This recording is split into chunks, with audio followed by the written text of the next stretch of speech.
Hi guys, so we have this product. So I've been using this for 2 weeks. So napaka-perfect po niya when it comes to dull hair. Kasi po, nakakatulong po talaga siya para po mag-shiny yung hair. Ito po yung Glutathione Collagen Glue. Napaka-perfect po niya. Nakapagpa-smooth ng skin. Tsaka nakapag-lighten din po.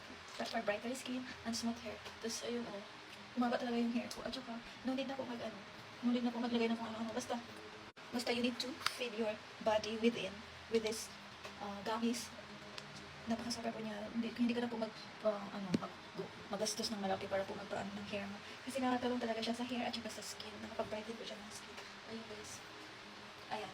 So, super nakakatulong po siya sa skin and sa hair. At saka sa nails po. Hindi na siya nagbe-brittle yung nails ko. Kasi, ayan, yung collagen po is super good for skin and hair. Ayan. So, ano pa yung hinihintay niyo po? Bumili na po kayo nito. Nasa halagang 167 lang po. Minsan, hindi po siya bababa ng 300. Mura lang po siya. Pwede po kayo bumili ng 2 or 3 para makakasave po kayo sa shipping fee. Ayan, guys. Review na po. Check-out niya lang po dyan lang po sa yellow basket. Ayan, nakakabili na po kayo nito. Gaganda rin po kayo. Mura-mura lang. 2 weeks, 1 or 2 weeks, makikita mo na yung result. Super. Check out mo. There you guys.